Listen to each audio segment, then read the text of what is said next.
Marcos, capítulo 8, versículo 22. Todos acharam? Amém. Amém. Diz assim a palavra do Senhor. E chegando a Betsaida, algumas pessoas trouxeram um cego à presença de Jesus e rogavam-lhe que o tocasse.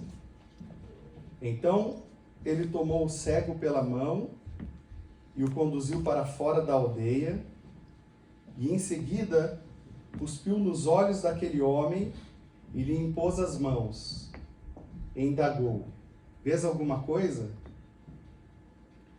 O homem levanta os olhos e afirma: vejo pessoas, mas elas se parecem com árvores caminhando. Mais uma vez, Jesus colocou suas mãos sobre os olhos do homem e no mesmo instante, tendo sido completamente restaurado, via com clareza e podia discernir todas as coisas. Amém? Aleluia. Tendo sido completamente restaurado, via com clareza e podia discernir todas as coisas. Aleluia. Feche os teus olhos, vamos orar. Senhor, nós te agradecemos, Pai, pela oportunidade de Deus estarmos aqui nesta noite, Jesus. O Senhor é o dono desta palavra, Senhor. É o Senhor que nós viemos, Senhor, para ouvir. Interessa, Senhor, que a Tua palavra seja revelada no nosso coração, Pai. Eu sou só um homem na Tua presença, sendo usado por Ti, Pai. Mas todos nós, Senhor, sabemos que é o Senhor que abre os nossos corações, abre os nossos ouvidos, nos dá entendimento. Por isso, Senhor, nós clamamos que esta palavra seja proveitosa no nosso meio nesta noite, no Teu santo nome, Jesus. Amém. Amém. Pode se assentar. Marcos conta então a história desse homem cego da cidade de Betsaida.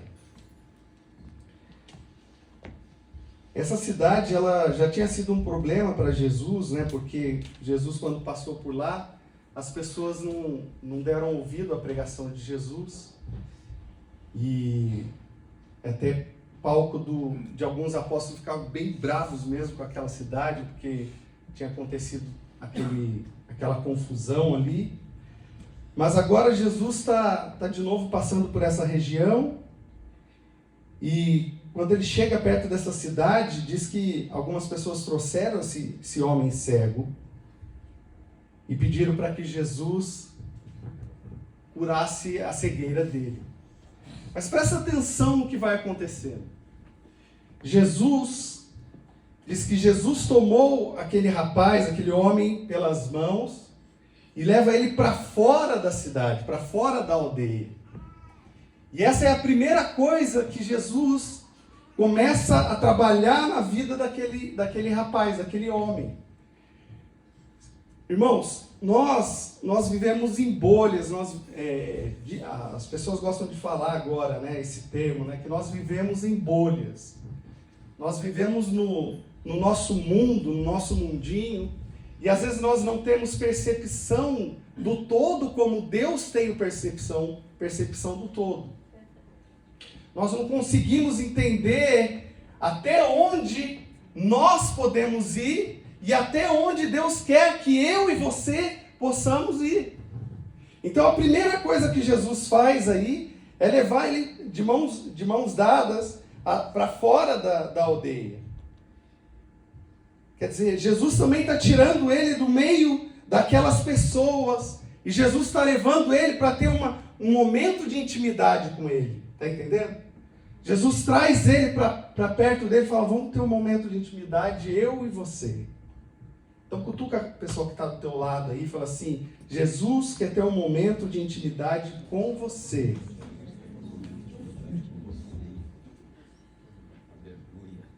E lá quando ele está com Jesus, não importa mais as vozes da aldeia, não importa o que falaram para ele, não importa o mundo que ele vivia, importa o que Jesus tem com ele agora. E diz que Jesus cospe nos olhos dele, impõe as mãos e pergunta, como é que você está? E ele fala, eu vejo, mas quando eu olho daqui, da onde eu estou olhando as pessoas, elas parecem... O que diz o texto aí? Fala bem alto, para mim saber que você está acordado. Vai. Parecem árvores. E a primeira vez que eu ouvi essa palavra, eu fiquei matutando nisso, pensando nisso. O que quer dizer isso, né? Por que ele falou que via as pessoas como árvores? E aí a gente precisa começar a entender que muitas vezes o milagre de Jesus já aconteceu nas nossas vidas, mas tem um segundo estágio que ele quer que nós também vivamos. Jesus traz um milagre na sua vida, faz um milagre na tua vida, e aí quando as pessoas te perguntam, e aí, como é que está a tua vida? Você diz, não, ainda tem grandes problemas na minha vida, ou ainda tem uma grande dificuldade, ou aquilo. E é isso que ele está vivendo nesse momento. Jesus está perguntando para ele, como é que você está? E ele diz, eu estou vendo, era cego, estou vendo, mas os homens parecem árvores. Eu estou olhando para as pessoas e, sabe, elas são gigantes na minha presença. E aí diz que, de novo, Jesus impõe suas mãos, e aí sim, ele começa a ver com clareza, mas presta atenção no final, ele começa a discernir todas as coisas.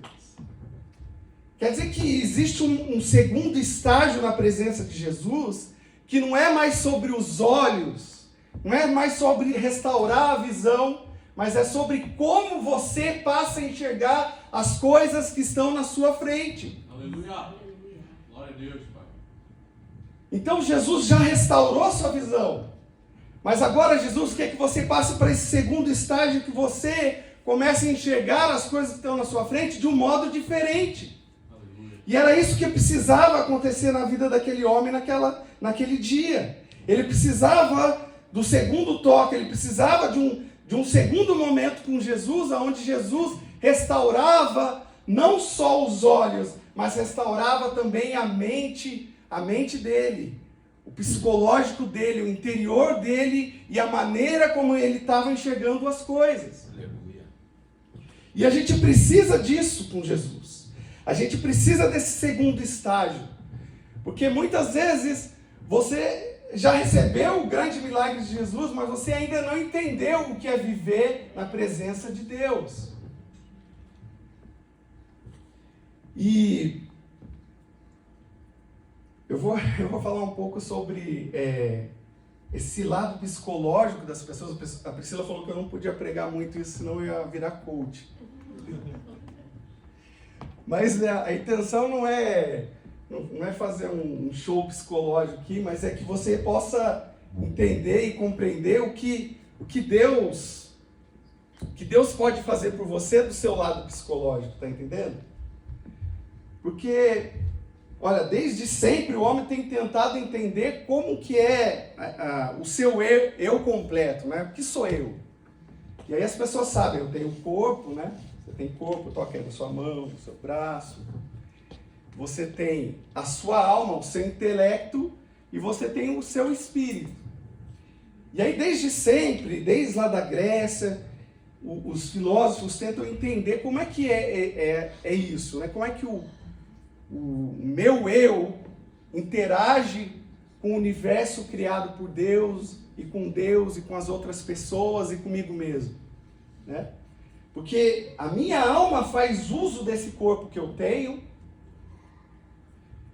mas Deus também, quando sopra o Espírito dele naqueles que ele escolheu, eles passam a viver uma outra dimensão que as pessoas naturais não conseguem ter. Tá entendendo? Então cutuca a pessoa que está do teu lado.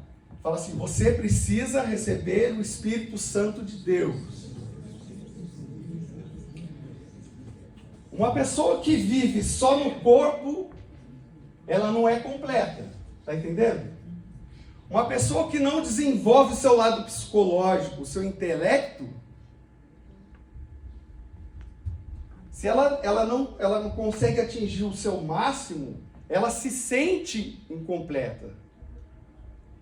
E a pessoa que não tem o Espírito Santo de Deus, ela não consegue viver a plenitude daquilo que Deus propôs para ela. Porque Deus não nos chamou só para viver como sobre os prazeres da carne, sobre o que a carne pode oferecer. Deus tem mais para nós. E o grande problema da sociedade atual é que ela tem vivido só o que o corpo pode oferecer, seja na área sexual, seja na área de, de praticar um esporte, de usar droga, de comer muito e etc. A pessoa fica tentando satisfazer só o que o corpo pode entregar para ela de imediato. Tá entendendo isso? Então a pessoa, ela come demais, aí ela fica gorda demais, aí ela deixa de viver aquilo que Deus propôs para ela, porque ela está tão gorda que a saúde dela passa a ser afetada e ela não consegue mais, né, às vezes não consegue nem usufruir do dia a dia. Está entendendo? Do mesmo modo, se ela usa drogas, ou se ela abusa do sexo, ou se ela abusa de qualquer outra coisa que seja da carne, que dá prazer, que dá esse sentimento hormonal de felicidade, que é primário, isso é primário. Está entendendo? E aí, se você vive só do corpo, dos prazeres do corpo, você está vivendo quase nada do que Deus planejou para que você viva. Deus tem muito mais para oferecer. Aleluia. Agora tem pessoas que vão para a parte intelectual, começam a estudar, começam a ler livros, e ela vai crescendo, vai entendendo mais coisas, e ela vê que é gostoso isso, que é interessante ser sábio, poder trazer conhecimento, sabe? Ela vai se satisfazendo nisso, vai indo, mas todos vão chegar num limite, né? Chega no máximo dela mesmo. E aí aquilo passa a não satisfazer mais. Olavo de Carvalho, quando ele escreve um livro que são as 12 camadas da personalidade, e aí ele começa a descrever como é o desenvolvimento da personalidade de cada pessoa. E aí ele começa falando, né, do bebezinho lá, no berço dele, e aí ele começa a se dar conta, né, de que ele é um ser. Aí ele começa a olhar a mãozinha, mexer a mãozinha, mexe a outra mãozinha, tem 2 mãozinhas, né? Tem pezinho, e aí ele mexe na orelha, e aí ele descobre o próprio corpo, e aí ele vê que ele não é um com a mãe dele, ele é um ser separado, e aí ele começa a entender aquilo. E aí tem o desenvolvimento cognitivo, que ele começa a aprender coisas, ele começa a aprender a andar, ele começa a aprender a comer, ele escolhe a comidinha dele, e aí ele se torna uma criança, e ele é uma criança, sou uma criança agora. E a personalidade da criança como que é? É tudo para ela, né? A criança é egocêntrica, é eu. Então se ela ganha o pirulito, ela tá feliz. Se toma o pirulito dela, o que ela faz? Ela chora, né? E ela quer atenção, ela dança pro pai, ela dança pra mãe, ela faz graça, ela faz birra, para chamar atenção para ela. É tudo eu.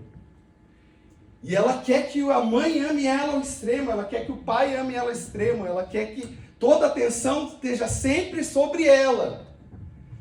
Mas a gente vai crescendo, né? E aí você se torna um jovem. Quando você se torna jovem, você começa a dizer, legal, minha mãe me ama, meu pai me ama, mas eu quero mais. E aí você começa a se testar, você começa a descobrir que você pode fazer coisas, né? Eu posso jogar bola bem, eu posso me vestir bem, eu posso cantar, eu posso dançar. E aí o jovem, né, começa a chamar, a experimentar as aventuras que são propostas para ele. Você vai passar por um próximo estágio, que é o estágio de ser adulto. E aí você vai procurar recompensa, que é você, agora eu sou capaz de fazer uma determinada coisa, e eu quero um salário, eu quero conquistar coisas, né? E aí você passa para O adulto, ele quer ver resultados, ele quer ter coisas, ele quer conquistar coisas, né? Ele já não é só um jovem que ele quer se mostrar, que ele quer se aventurar, agora ele quer conquistar, ele quer ter.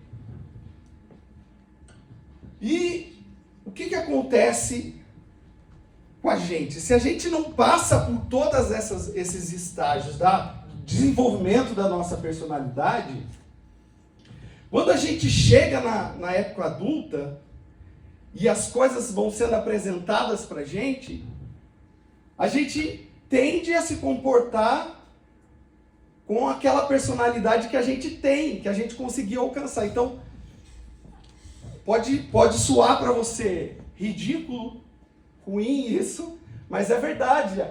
Essa geração, ela não consegue nem avançar para a personalidade de um jovem. Você fala, como assim, Rodrigo? É só você prestar atenção, presta atenção. Os jovens hoje, eles têm medo de tudo. Eles têm medo de dirigir, eles têm medo de fazer uma prova, eles têm medo de ser questionado, eles têm medo de ser julgados. É verdade ou não é? Fala alto para mim, meu filho. É verdade ou não é? Por quê? Porque eles pararam o desenvolvimento deles lá na infância. E aí, tudo que você faz para essa geração nova que vem vindo, tudo que ela recebe, ela responde como se a pessoa não gostasse dela, igual a criança. Tá dizendo? Tá entendendo? Se ela é questionada no erro dela, ela chora, ela faz birra. Ela fala, a pessoa fez isso porque ela não gosta de mim. Não vai com a minha cara. Faz birrinha. Fica chorando, mas não é isso. É que ela não desenvolveu a personalidade dela. Então é hora de você crescer e você entender que você tem que ir crescendo até o ponto de chegar ao adulto. E aí o adulto, quando ele é questionado, quando ele é julgado, quando ele é chamado à responsabilidade, quando ele chora, fala, não tenho dinheiro, aquela reclamação toda, tal, e o cara fala, mas você está trabalhando? Ah, mas é que aquele emprego lá era ruim, por isso que eu... Não, mas o problema é você então, cara. Vamos lá, vamos trabalhar isso aí, vamos... Aí o que ele faz? Se você é adulto, você fala, não, então foi apontado um problema para mim, o que você faz? Eu vou resolver o problema. Se eu tenho que estudar, eu vou estudar. Se eu tenho que trabalhar, eu vou trabalhar. Se eu tenho que deixar um mau hábito, eu vou deixar um mau hábito.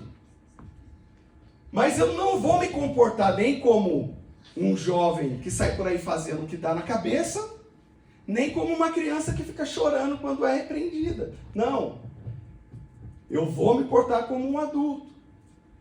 E muitas vezes nós não alcançamos o que nós esperamos de Deus, por quê? Porque a gente parou no desenvolvimento da nossa personalidade. Deus está nos chamando a continuar nessa noite o desenvolvimento da nossa personalidade, amém? Então cutuca de novo o cara que está ao teu lado, a pessoa que está ao teu lado, fala assim, ó, continue crescendo na presença de Deus.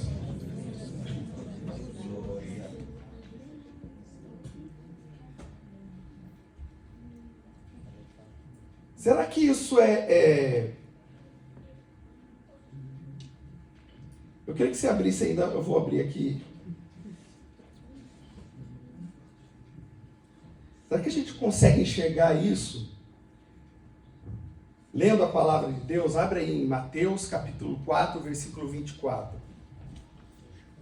Olha o que estava acontecendo ali, né? Mateus capítulo 4, versículo 24.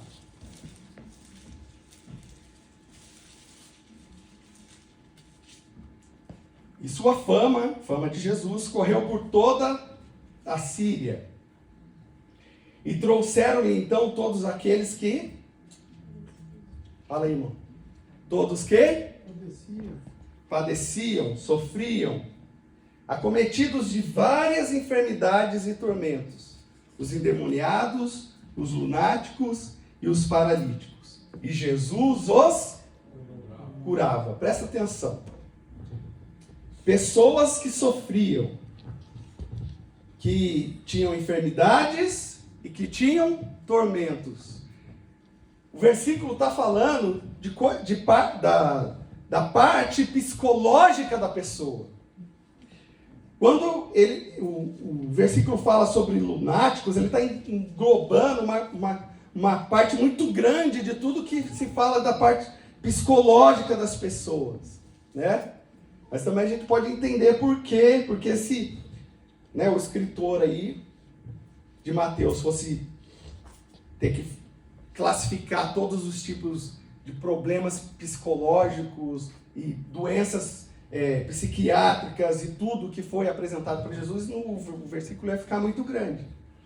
Mas a ideia é entender isso, que eles chegavam a Jesus, chegavam endemoniados, pessoas que tinham doenças, enfermidades físicas e psicológicas.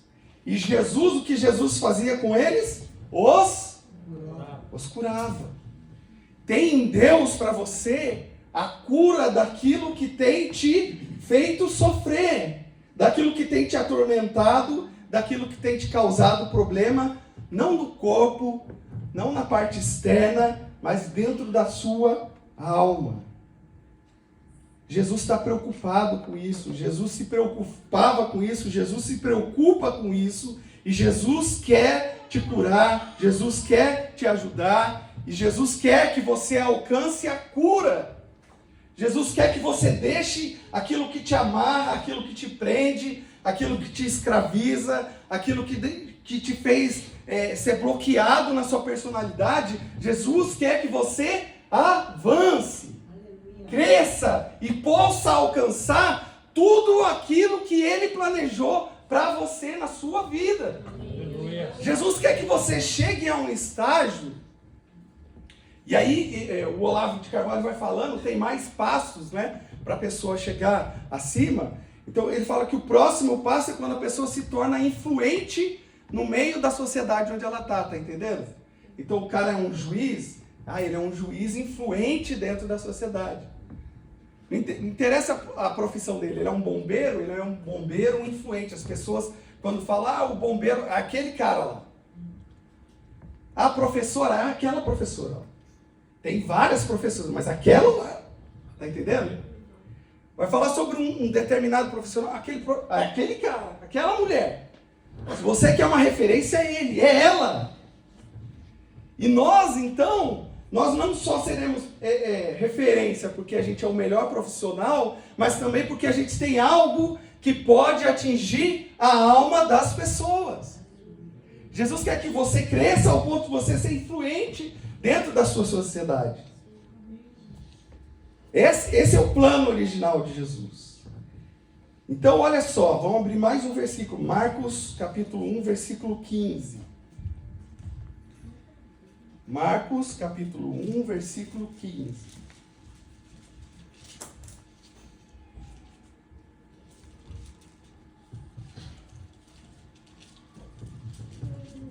Diz assim. Quem achou? Diga amém. Marcos, capítulo 1, versículo 15. Cumpriu-se o tempo, está chegando o reino de Deus. Arrependei-vos e crede no Evangelho. Amém? Amém? Olha, imagina que você é o Filho de Deus, você é o Messias e precisa fazer uma pregação, precisa trazer uma palavra para um povo sedento. Qual é a pregação que você faria? Qual é a palavra que você traria? O que você informaria para as pessoas? E aí, em Marcos capítulo 1, versículo 15, essa é uma das primeiras pregações de Jesus, uma das primeiras palavras que Jesus começa a entregar para a multidão. E aí o tradutor, né, a pessoa que foi traduzir esse versículo, ele pôs: arrependei-vos e crede no Evangelho, o reino de Deus chegou. Mas a palavra lá no grego para arrependei-vos é metanoia. Fala para a pessoa que está lá, para nunca mais esquecer. Metanoia. Fala para ela. Jesus disse metanoia. metanoia. O que acontece? Quando você traz do grego para o português, ele escolheu arrependei-vos, porque arrependei-vos tem mais esse sentido religioso, né? De chamar a pessoa para essa visão religiosa. Mas, na verdade, a palavra metanoia, ela tem um sentido muito maior do que esse arrependei-vos. O arrependei-vos aí é uma maneira muito resumida, muito pobre do que a palavra metanoia no grego quer dizer. Porque a junção, em grego acontece muito isso, né? Metanoia é meta, né? Que quer dizer além, e noia, que é mente, né? Uma mente além. Então o que Jesus está dizendo aí não é só essa coisa restrita, limitante aí, de arrependei-vos. Não! É mais do que trazer, porque fica muito, esse versículo fechado nessa palavra, arrependei-vos, fica muito parecido assim que Jesus está querendo dizer para você assim, ó, tenha medo, hein? Tenha medo. O reino de Deus chegou. Tenha medo. Oh! Você vai ver se você não se arrepender. Mas não é isso. É muito mais. A palavra do Messias, a ideia de Jesus naquele momento, era trazer uma mensagem, uma palavra que era assim, olha, vocês precisam ir além. Aleluia. Glória a Deus. Mudem o pensamento de vocês precisam ir além de tudo que vocês têm vivido, do que essa religiosidade que vocês têm vivido. Jesus não está querendo trazer uma palavra de medo, não está querendo sufocar eles, não. Jesus está querendo dizer para eles, olha, chegou um novo momento, é o reino de Deus. Se não é mais o reino terreno, se é o reino de Deus, eu quero que vocês entendam que vocês precisam ter novos pensamentos. Metanoia, novos pensamentos. Para de continuar se comportando da mesma maneira que você está se comportando. Para de viver esse mundo da mesma maneira que você está vivendo. Muda, é o que Jesus está dizendo. É hora de pensar de maneira diferente. Aleluia. Glória a Deus, Pai. Fala para a pessoa que está do teu lado, é hora de viver de modo diferente, de pensar de maneira diferente. Aleluia. Glória a Deus, Pai. E qual é a maneira de pensar? É a maneira que Jesus propôs para nós. Também lá em Romanos, Paulo fala, não vos moldeis a este século, mas antes transformai o vosso pensamento para que vocês possam viver aquilo que Deus tem proposto para vocês. Paulo repete lá, fala, não vos moldeis. Quer dizer que o presente século, o antigo século, e sempre foi assim, as pessoas estavam sendo o quê? Moldadas por aquilo que elas viam, que elas estavam sendo colocadas para viver. E Jesus diz, não use esse molde, não se comporte como eles, não viva conforme aquilo que o mundo tem proposto para você, não, transforme a sua maneira de pensar, é hora de você crescer e se transformar naquilo que eu tenho proposto para você. Amém?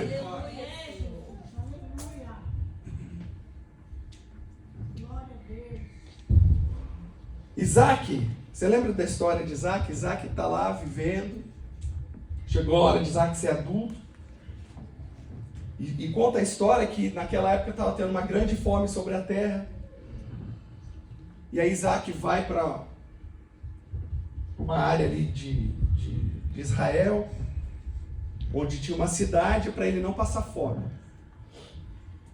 E a primeira coisa que acontece é Isaac repetir o comportamento de Abraão. Chega lá, ele fica com medo dos homens da cidade. A mulher dele era muito bonita, Marcão. E aí que ele fala, vou ficar na minha aqui, vou falar que ela é minha irmã. E aí fala que ela é irmã dele. E aí o que acontece? O rei, um certo dia, está lá na tenda dele, olha e vê Isaac fazendo carinho, se engraçando lá com com a namorada dele, ele fala, não é irmã dele, não é possível. Ele chama Isaac e fala, Isaac, não é sua irmã. Aí ele fala, não é minha irmã mesmo, é minha mulher. Ele falou, por que você fez isso, cara? Se alguém tomasse sua mulher, ia dar uma confusão e tal. E aí Isaac passa aquela vergonha alheia.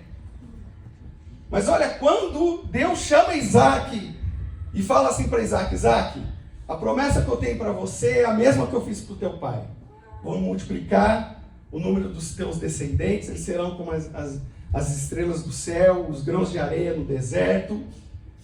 E se você obedecer às coisas que eu te proponho, você vai ser abençoado. Quando Isaac encarna aquilo, entende aquilo, põe aquilo na alma dele, Isaac muda completamente o comportamento dele. Porque diz que, lá em Gênesis capítulo 26, versículo 12, diz assim, que Isaac chamou os seus empregados e disse para eles plantarem. Lembra que eu contei para vocês o que estava acontecendo na terra? Tinha seca. Agora eu te pergunto, quem é que planta durante uma seca mundial? Ou você tem algum problema mental, ou você não sabe nada de agricultura, ou você sabe e entende alguma coisa, ou tem uma promessa na tua vida que ninguém tem. E foi isso que Isaac fez. Ele lembrou, não, eu tenho uma promessa na minha vida. Passei vergonha, o cara me chamou, eu tinha mentido, estava com medo. Mas não, agora eu vou assumir a promessa de Deus, a palavra de Deus. Se Deus me prometeu e eu vi ele cumprindo na vida do meu pai, ele vai cumprir na minha vida. Então ele falou, eu tenho os sacos, eu tenho os empregados, eu tenho a terra, o que eu vou fazer? Eu vou plantar.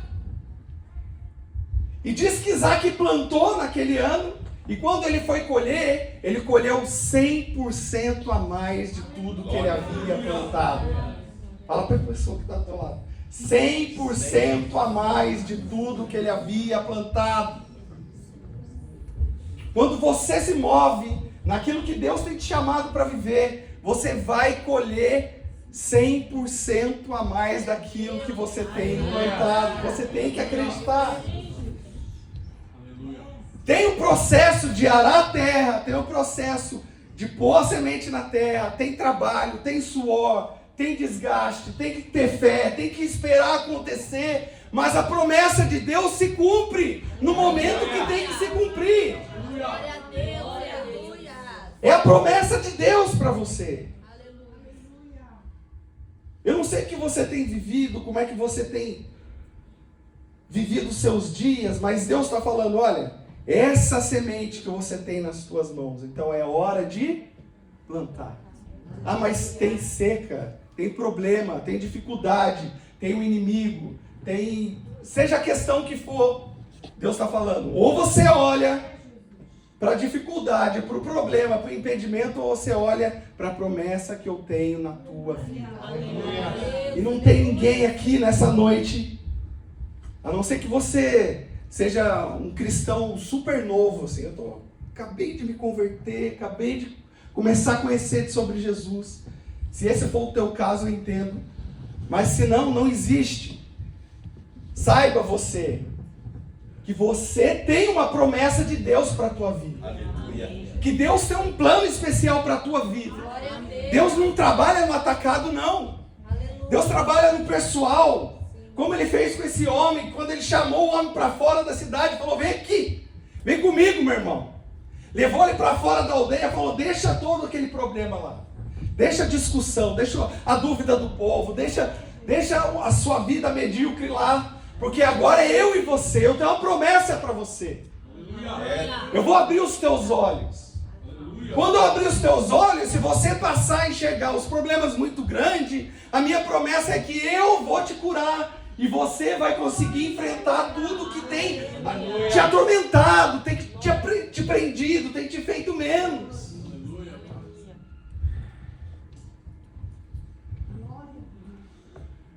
Vamos lá para terminar? Abre aí, então, Números.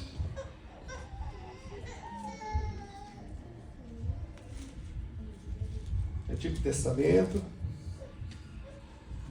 Gênesis, Êxodo, Levítico, Números.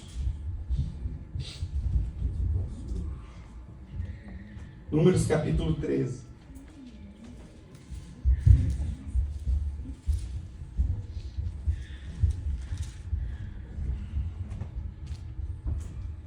Quem conhece essa história dos espias lá no deserto? Levanta a mão assim. Só o Fábio conhece, só o Fábio é. Quem conhece a história dos ó, o Marcão. Mas ninguém conhece? Se você não conhece, não tem problema. Estou perguntando para saber o quanto eu preciso mastigar. Quem sabe da história? Não. Então vamos lá. Olha, vamos ler então. Versículo 1. E Yahvé ordenou, Números capítulo 13, versículo 1. E Yahvé ordenou a Moisés: envia homens, um de cada tribo, em missão de reconhecimento à terra de Canaã, terra que dou aos filhos de Israel. Enviarás todos aqueles que sejam príncipes, líderes. Assim Moisés enviou do deserto de Parã, conforme a ordem do Senhor, todos que eram líderes dos israelitas. Versículo 16 agora. Esses são os nomes dos homens que Moisés enviou para espiar a terra. E Moisés deu a Oshea bin Nun, Oséias, filho de Nun, o nome de Josué. E Moisés enviou-os para verificar a terra de Canaã. E lhes disse: subi pelo Neguebe, em seguida atravessai a região montanhosa. Então observai como é a terra, como é o povo que a habita, se ele é forte ou fraco, escasso ou numeroso, se a terra em que vive esse povo é boa ou ruim, se as cidades em que moram são cercadas ou não, se tem muros ou não, se são fortificadas ou não, se o solo é fértil ou pobre, se existe ali florestas ou não. Sede corajosos, trazei alguns frutos da terra. E era a época do início da colheita das primeiras uvas. Subiram eles para espiar a terra desde o deserto de Zim até a Reobe, na direção de Levo-Ramate, a entrada de Ramate. Subiram do Neguebe e chegaram a Hebron, onde viviam Aimã, Sesai e Talmai, todos os descendentes de Enaque. Hebron havia sido edificada 7 anos antes de Zoan, no Egito. Quando chegaram a um lugar conhecido como Vale de Escol, cachos, cortaram um ramo do qual pendia um único cacho de uvas. E 2 homens foram necessários para carregar esse cacho. Então penduraram numa vara, colheram também romãs e figos. Aquele lugar foi denominado Vale de Escol, em alusão ao extraordinário cacho de uvas que os israelitas colheram ali. Ao cabo de 40 dias, retornaram da exploração da terra. Vieram a Moisés, Arão e toda a comunidade de Israel em Cádiz, no deserto de Parã, onde prestaram relatório a eles e a toda a congregação ali reunida. Eles apresentaram os frutos trazidos da terra e deram o seguinte depoimento a Moisés: fomos à terra a qual nos enviaste.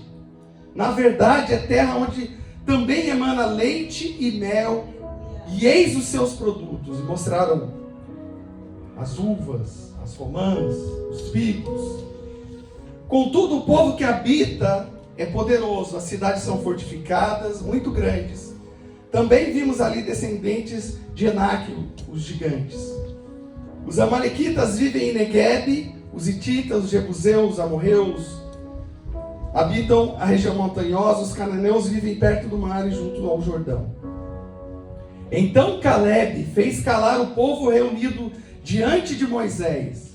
Subamos e vamos herdá-la, disse ele. Em verdade temos a capacidade de conquistar essa terra. Entretanto, os homens que o haviam acompanhado reagiram: não podemos marchar contra esse povo, visto que é mais forte que nós. E puseram-se a difamar diante dos filhos de Israel a terra que haviam observado, a terra para a qual fomos em missão, diziam eles. É terra que devora seus habitantes. Todos aqueles que lá vimos são homens de grande estatura. Lá também vimos gigantes, os descendentes de Anak, diante de quem parecíamos a nós e a eles gafanhotos. Amém? Se você não sabia a história, você aprendeu. Olha só. Moisés chamou os líderes das tribos. 12 tribos, chamou 12 líderes. Saíram andando pela terra de Israel, foram de uma ponta a outra, conheceram o mar, conheceram tudo. Viram as pessoas. 40 dias no meio daqueles povos. Fala comigo. 40 dias. 40 dias. E aí diz que quando eles estavam voltando, acharam um cacho que era tão grande que foi...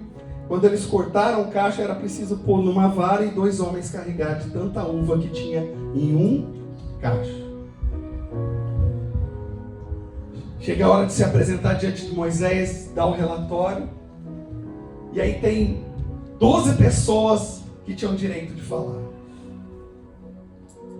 Daquelas 12 pessoas, só uma pessoa tinha os olhos postos naquilo que havia de riqueza na terra.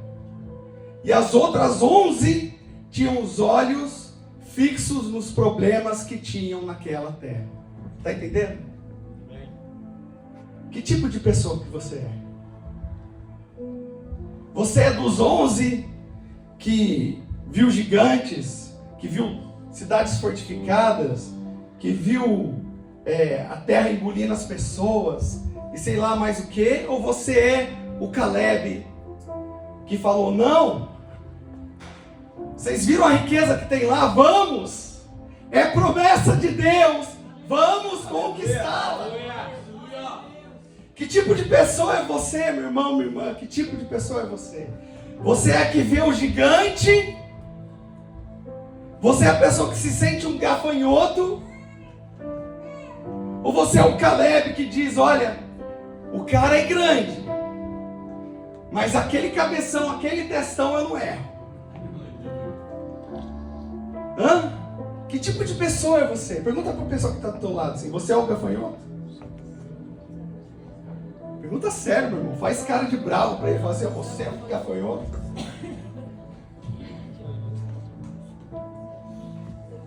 Deus não te fez um gafanhoto. Aleluia. Não.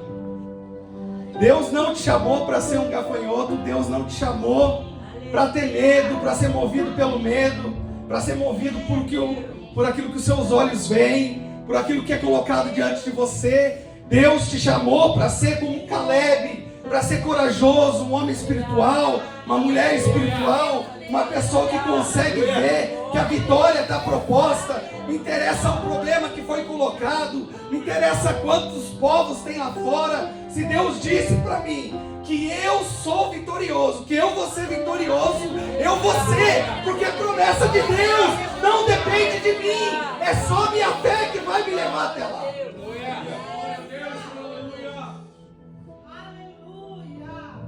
A vitória está em Deus. Moisés sabia, o Caleb sabia disso. A confusão foi tão grande, meu irmão. A briga, o povo queria matar Moisés. O povo começou a murmurar e houve violência no meio deles. E, sabe, Arão e Moisés disse que Arão e Moisés se colocaram no chão, se ajoelharam. E eu imagino o desespero. Imagina milhões de pessoas olhando para você, te julgando, falando, Moisés, você trouxe a gente aqui para ser destruído. Que plano maldito é esse? Que ideia é essa, Moisés? E muitas vezes quando a gente se coloca diante de Deus, as vozes começam a irromper, meu irmão. E a gente não sabe, às vezes até pessoas que vivem com a gente, que a gente ama, e a voz irrompe e ela começa a dizer, quem você pensa que é? Você está pensando que você é o quê? Eu te conheço, essa porcaria que você é. Você não tem força, você não tem capacidade, você não tem sabedoria, você não é, você. E se você deixar se encher daquilo que estão falando de você, daquilo que estão apontando em você, você vai desistir. Mas Deus está te dizendo, não, é minha promessa. É minha a promessa.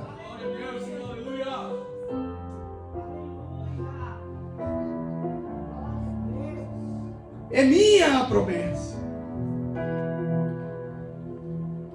Deus, com certeza que é nessa noite que todos nós possamos nos levantar nessa coragem, nesse entendimento de alma, de espírito.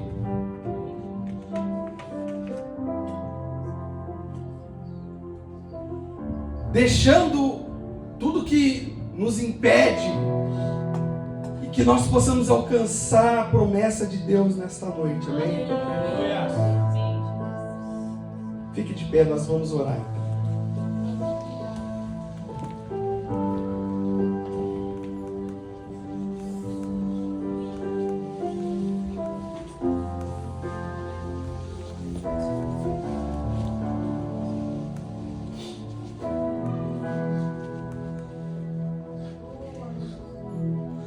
Fecha os teus olhos, vamos. Deixa Deus tratar o teu coração. Esquece a pessoa que está do teu lado.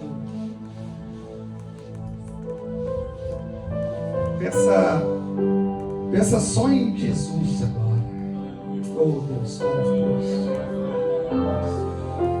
Sabe? Lembra dessa história do homem cego e pensa que Jesus chega nesse momento agora diante de você e Jesus está te tomando pela mão. Oh glória.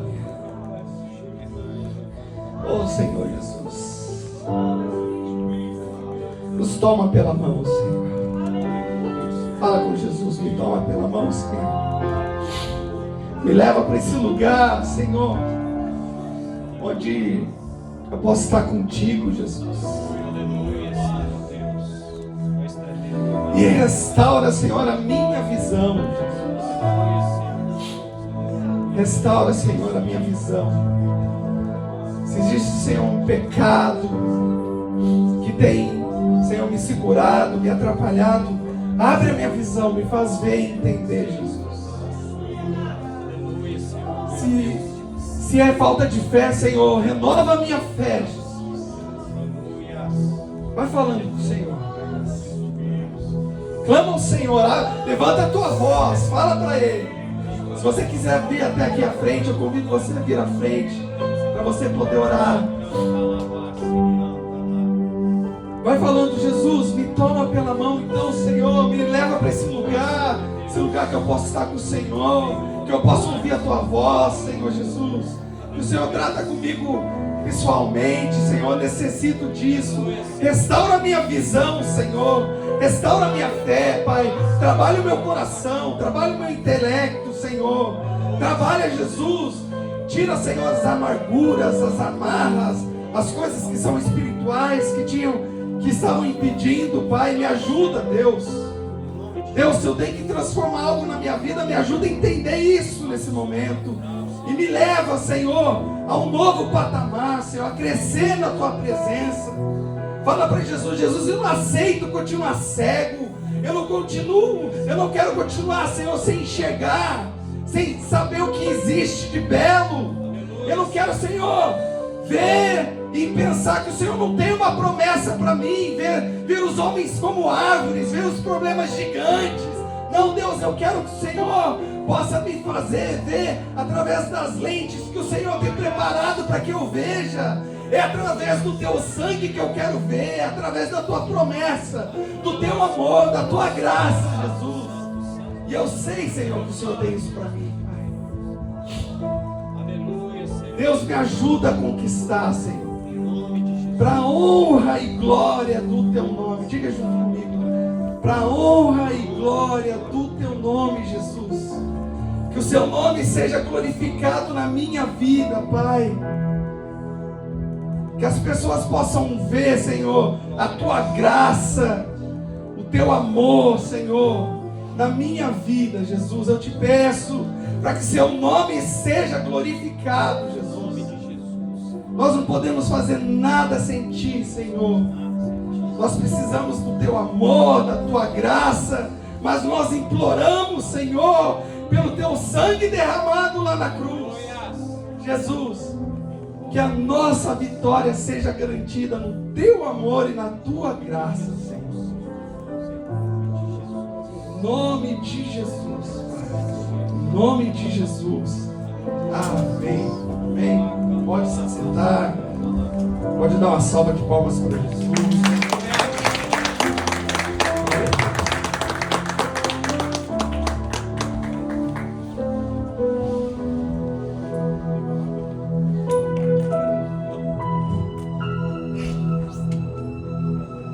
Aleluia, que bênção, que palavra.